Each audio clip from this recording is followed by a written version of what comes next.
Shalom keluarga damai, kita berjumpa kembali pada Sapaan Damai Sejahtera pada hari ini. Kiranya kita sungguh jadi orang-orang yang terus merasakan kasih karunia, anugerah yang dari Tuhan yang boleh memampukan kita di dalam menjalani kehidupan kita sehari-hari. Mari saat ini kita membuka hati kita untuk merenungkan firman Tuhan. Kita mempersiapkan diri dengan berdoa.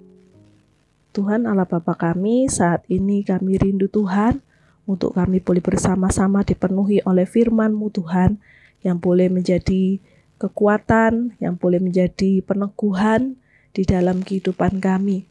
Biarlah iman kami makin hari boleh makin bertambah seiring dengan pengenalan akan firman-Mu. Saat ini kami membuka hati kami, di dalam nama Tuhan Yesus kami berdoa. Amin.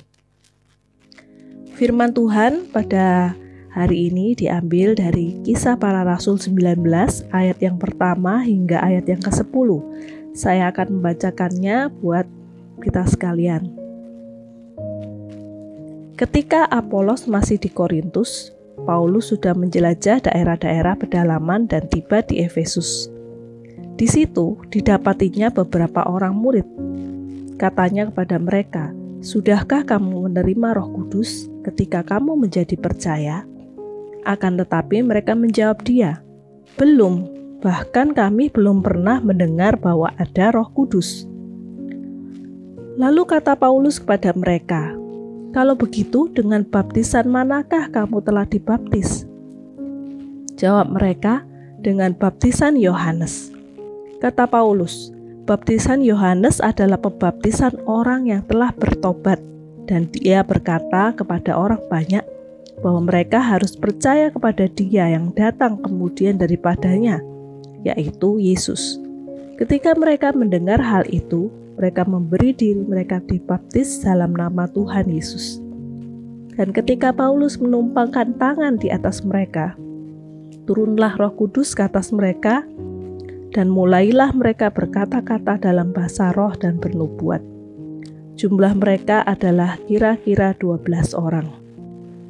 Selama 3 bulan Paulus mengunjungi rumah ibadat di situ dan mengajar dengan berani. Oleh pemberitaannya, ia berusaha meyakinkan mereka tentang kerajaan Allah. Tetapi ada beberapa orang yang tegar hatinya. Mereka tidak mau diyakinkan, malahan mengumpat jalan Tuhan di depan orang banyak. Karena itu Paulus meninggalkan mereka dan memisahkan murid-muridnya dari mereka, dan setiap hari berbicara di ruang kuliah Tiranus. Hal ini dilakukannya 2 tahun lamanya, sehingga semua penduduk Asia mendengar firman Tuhan, baik orang Yahudi maupun orang Yunani. Keluarga damai yang terkasih di dalam Tuhan, ada sebuah contoh sikap di dalam mengabarkan Injil yang sangat baik yang dilakukan oleh Paulus di dalam bacaan ini. Paulus sekalipun dia orang yang sudah lama sepertinya berkeliling-keliling untuk mengabarkan pemberitaan Injil. Bahkan salah satunya di kota Efesus ini dikatakan sudah ada murid-murid di situ. Tetapi Paulus tidak berhenti untuk mengajar mereka.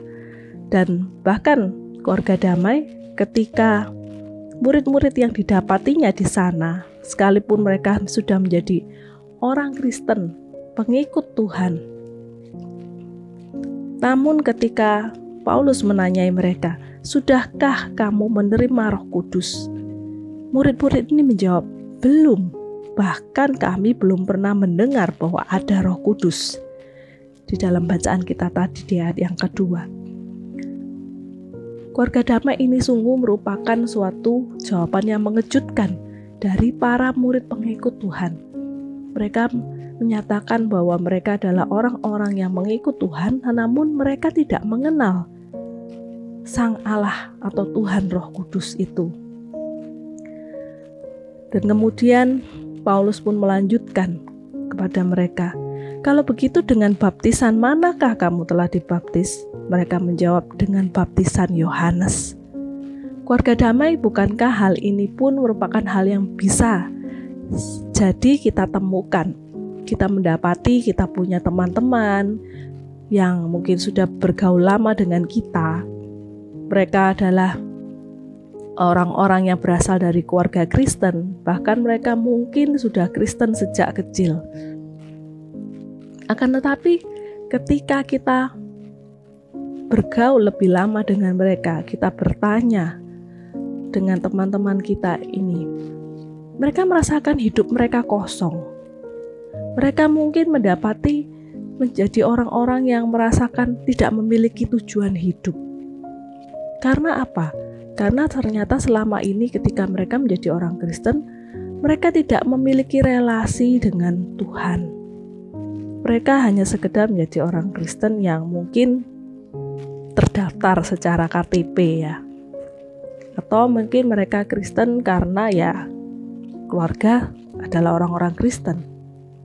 Namun mereka sendiri menjadi orang-orang yang tidak dibukakan pemahamannya untuk berelasi dengan Tuhan. Keluarga damai demikianlah yang terjadi di dalam kehidupan murid-murid di Efesus ini. Ketika Paulus bertanya apakah mereka mendengar tentang Roh Kudus, mereka belum mengenal Roh Kudus. Itu artinya mereka menjadi murid-murid yang belum memiliki relasi dengan Tuhan. Mereka hanya sekedar menjadi orang-orang yang telah dibaptis dengan baptisan Yohanes, di mana baptisan Yohanes merupakan baptisan dengan tujuan pertobatan. Orang-orang ini mungkin mendengar sewaktu Yohanes menyerukan agar orang-orang di dunia itu hidup untuk bertobat. Maka mereka pun memberi diri mereka dibaptis untuk mereka bertobat, menyesali akan keberdosaan mereka.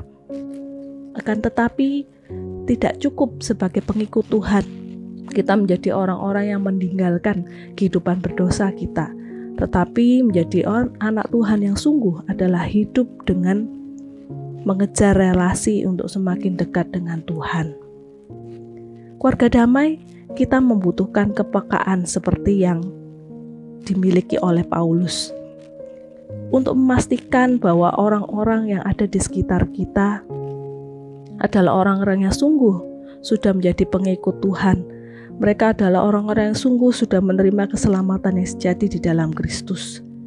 Kita jangan berpuas diri jikalau kita berada atau dikelilingi oleh orang-orang yang rajin ke gereja, berperilaku yang baik, bahkan aktif melayani. Tetapi marilah kita pun juga tetap menjadi orang-orang yang peduli kepada orang-orang di sekitar kita akan pembangunan iman mereka. Dan biarlah kita juga menjadi saudara-saudari yang tidak henti-hentinya untuk terus mau saling membangun di dalam kehidupan kita untuk lebih lagi mengenal Tuhan. Ketika kita mendapati orang-orang di sekitar kita, kebanyakan mereka sudah Kristen, maka janganlah itu membuat kita pun juga menjadi orang-orang yang malas untuk memberitakan tentang Tuhan. Tetapi tetaplah ceritakan tentang Tuhan di dalam kehidupan Anda sehari-hari, dan biarlah itu menjadi suatu berkat yang terus boleh membawa saudara-saudari kita untuk juga mereka boleh semakin mengenal Tuhan melalui diri kita. Biarlah hidup kita juga boleh menjadi orang-orang yang terus memancarkan keselamatan yang dari Tuhan. Berita sukacita itu bagi orang-orang sekeliling kita. Amin. Mari kita berdoa. Tuhan, kami bersyukur jikalau melalui firman-Mu Tuhan kembali kami boleh diingatkan Tuhan bahwa Tuhan memakai kami seperti Paulus yang boleh terus mengabarkan tentang Tuhan di dalam kehidupan kami sehari-hari. Biarlah kami di dalam kehidupan kami bergereja pun kami boleh menjadi orang-orang yang saling membangun di dalam pertumbuhan iman, pengenalan kami akan Engkau ya Tuhan. Biarlah hidup kami sebagai anak-anak Tuhan tidak hanya sekedar mengejar keselamatan, tetapi kami pun juga boleh bertumbuh di dalam pengenalan kami akan Engkau, di dalam kedekatan hidup kami dengan Engkau ya Tuhan. Tuhan, ini menjadi seruan doa kami. Dalam nama Tuhan Yesus kami berdoa. Amin.